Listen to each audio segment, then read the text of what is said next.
پوچھا گیا پیر کے روزے کے بارے میں، فرمایا اس دن میں پیدا ہوا اور اس دن مجھ پر پہلی وحی نازل ہوئی۔ تو نبی علیہ السلام نے جشن قرآن اور جشن میلاد منڈے کا روزہ رکھ کر منایا ہے۔ اور مزے کی بات بتاؤں، یہ سورہ یونس کی جو آیات ہے نا، یہ اسپیسیفکلی نزول قرآن کے بارے میں ہے۔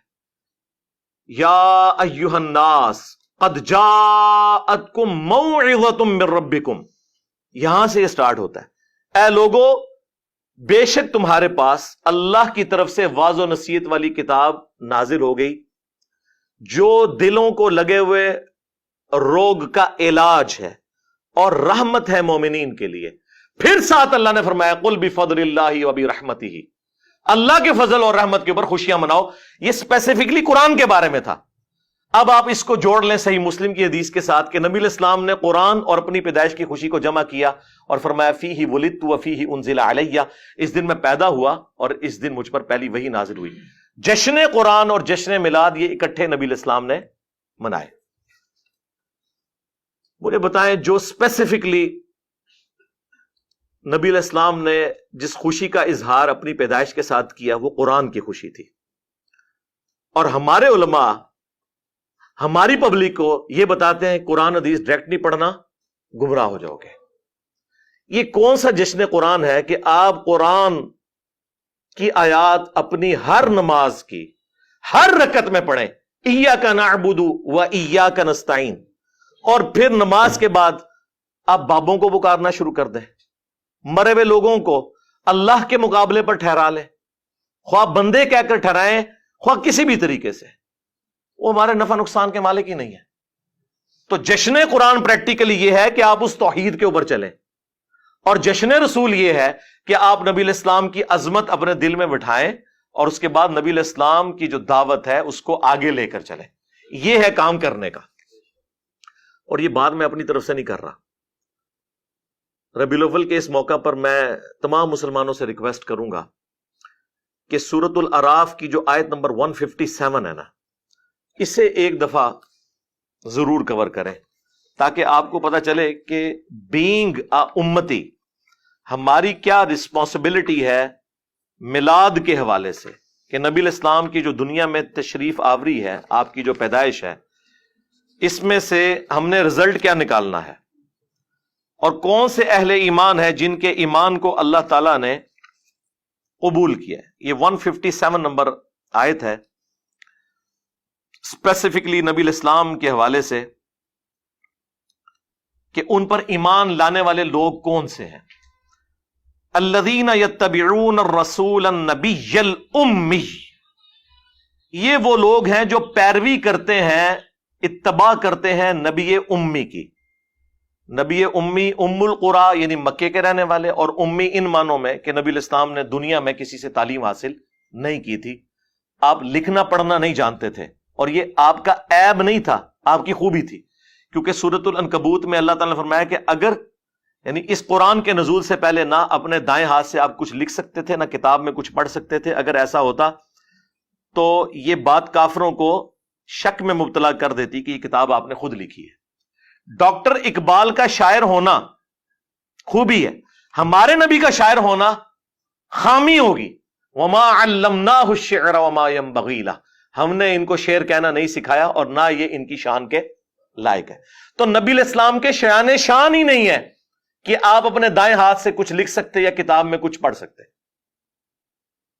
یہ نبی علیہ السلام کا معجزہ تھا امی ہونا۔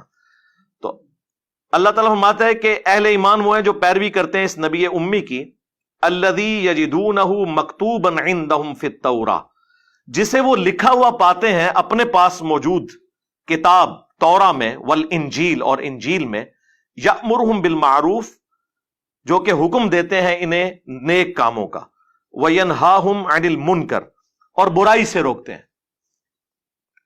وَيُحِلُّ لَهُمُ الطَّيِّبَاتِ اور ان پر حلال کرتے ہیں پاکیزہ چیزیں، اللہ تعالیٰ کے حکم سے شریعت پہنچاتے ہیں، وَيُحَرِّمُ عَلَيْهِمُ الْخَبَائِثِ اور جو خبیث گندی چیزیں ہیں وہ حرام کرتے ہیں، وَيَضَعُ عَنْهُمْ إِصْرَهُمْ اور جو ان پر بوجھ پڑے ہوئے تھے نا توہمات کے، وہ ان سے ہٹاتے ہیں، والاغلال التی کانت علیہم، اور جو ان کی گردنوں میں توق پڑے ہوئے تھے نا، سپرسٹیشنس اور خام خواہ کی خود ساختہ شریعت جو مشرکین عرب میں چل رہی تھی، وہ یہ نبی ان کی گردنوں سے توق اتارتے ہیں، یہ غلامی کے توق سے ان کو آزاد کرتے ہیں. فالذین آمنوا بہ، پس جو بھی پھر اس نبی پر ایمان لے کر آئے، وعزروہ، اور ان کی عزت کرے، وَنَصَرُوهُ، اور ان کی مدد کرے، وَاتَّبَعُوا النُّورَ الَّذِي أُنزِلَ مَعَهُ، اور پیروی کرے اس نور کی جو ان کے ساتھ نازل ہوا، یعنی قرآن. أُولَئِكَ هُمُ الْمُفْلِحُونَ، تو ایسے ہی لوگ ہوں گے پھر فلاح پانے والے. یعنی اہل ایمان کی رسپانسبلٹی ہے سب سے پہلے کہ نبی علیہ السلام کی عزت کرنی ہے، اس کے بعد ان کی مدد کرنی ہے دین کے معاملے میں. ظاہر نبی علیہ السلام تو اللہ کے ریپرزینٹیٹو بن کے آئے نا اس پلانٹ ارتھ پہ، اور اس کے بعد جو ان کے ساتھ کتاب نازل ہوئی ہے اس کی پیروی کرنی ہے، تب آپ ہوں گے کامیاب. یہ ہے میلاد کا مقصد منانے کا، کہ نبی علیہ السلام کے مشن کو آپ نے آگے لے کر چلنا ہے. اب یہ جو مروجہ سارا سلسلہ ہے یہ 7ویں صدی ہجری کے اندر شروع ہوا. اس سے پہلے دنیا میں اس طریقے سے میلاد نہیں منایا جاتا تھا. 604 ہجری میں ایک ایوبی بادشاہ تھا، صلاح الدین ایوبی کی نسل کے اندر. وہ آپ کو پتا ہے ایوبی سلطنت بھی قائم ہوئی، پھر اس کے بعد سلطنت عثمانیہ تو اسے بھی سپرسیڈ کر دی. اب یہ آپ کو ارطغرل ڈرامے کی وجہ سے کافی ساری چیزیں پتا چل چکی ہیں. تو 604 ہجری کے اندر الملک المظفر ایک بادشاہ تھا، اس نے یعنی میلاد کے موقع پر علماء کو بلایا اور ایک پروگرام کروایا، اور وہاں پہ کچھ علماء کی اس نے خدمت بھی کی. ایک نے بیچ میں خوش ہو کے کتاب بھی لکھ دی میلاد شریف کی برکات کے اوپر، اور پھر ایک سلسلہ سٹارٹ ہو گیا. یعنی آج سے آلموسٹ آپ سمجھ لیں 800 سال پہلے، یعنی پہلے 600 سال میں یہ مروجہ طریقہ نہیں تھا. اور یہ وہ باتیں ہیں خود اعلیٰ حضرت بریلوی نے بھی لکھی ہوئی ہیں فتاوی رضویہ کے اندر.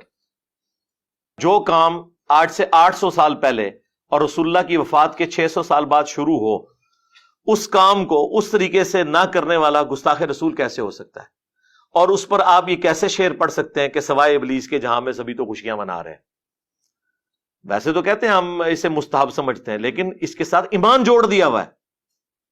جو چیز شروع 600 سال بعد ہوئی، اور پھر 1588 عیسوی کے اندر، آج سے آلموسٹ آپ سمجھ لیں 450 سال پہلے، جب سلطنت عثمانیہ اپنے عروج پہ تھی، انہوں نے پریکٹیکلی تینوں بر اعظموں میں پھیلی ہوئی سلطنت عثمانیہ، اس میں 12 ربیع الاول کی چھٹی اناؤنس کر دی، جو آج تک پاکستان میں بھی چل رہی ہے.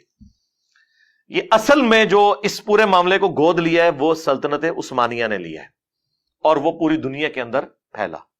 سعودی حکومت کے آنے سے پہلے مکہ مدینے میں بھی میلاد کے جلوس نکلتے تھے. خود شاہ ولی اللہ دہلوی نے اپنے جو وہ زمانے کا ذکر کیا کہ جب میں حرمین گیا تو میں نے وہ میلاد کے جلوس دیکھے. یہ سارا کچھ ہوتا تھا 1925 سے پہلے. اس لیے آپ دیکھیں جب المحند علی المفند لکھی گئی ہے، اس میں ایک اعتراض حسام الارمین میں یہ بھی ہوا تھا کہ یہ میلاد کے لیے قیام کرنے کو بدعت کہتے ہیں. تو اس کے جواب میں پھر علماء دیوبند نے کلیریفیکیشن دی کہ ہم میلاد کو بالکل ٹھیک سمجھتے ہیں، بلکہ انہوں نے کہا میلاد تو بہت بڑی چیز ہے، ہم تو نبی علیہ السلام کے گدے اور اس گدے کے پیشاب کے ذکر کو بھی اپنے لیے سادہ سمجھتے ہیں، ہم کیوں میلاد کے خلاف ہوں گے؟ ہم صرف کہتے ہیں کہ میلاد کے موقع پر آپ قیام نہ کریں، باقی پوری مجلس کریں. خیر وہ آپ یہ بھی کرنا چھوڑ گئے ہیں. اور اس وقت انہوں نے جواب ان کو یہ دیا تھا، اور فیصلہ ہفت مسئلہ جو امداد اللہ مہاجر مکی نے وہ 7 مسائل جو لکھے، اس میں میلاد والا بھی ہے، وہ تو خود منایا کرتے تھے. بعد میں خیر چونکہ تھوڑا ہارڈ لائنر ہو گئے دیوبندی اہل حدیث کے ساتھ رہ کے، اور پھر یہ انہوں نے راہیں جدا کر لی، ورنہ پرانے بزرگ یہ سارے کام کرتے رہے. کیونکہ ظاہر سلطنت عثمانیہ ہی کی تو اولاد ہیں یہ سارے حنفی، چاہے بریلوی ہو یا دیوبندی ہو، تو ظاہر حکومتی لیول پہ انہی کے بزرگ تھے. اس وقت سعودی حکومت سے پہلے حرمین بھی سلطنت عثمانیہ کے انڈر تھا، تو وہاں پہ یہ سارے کام ہوتے تھے، اسے کوئی برا نہیں سمجھتا تھا. بلکہ ثواب کا، بلکہ آج بھی مدینہ شریف میں، مکہ شریف میں کتنے عربی ہیں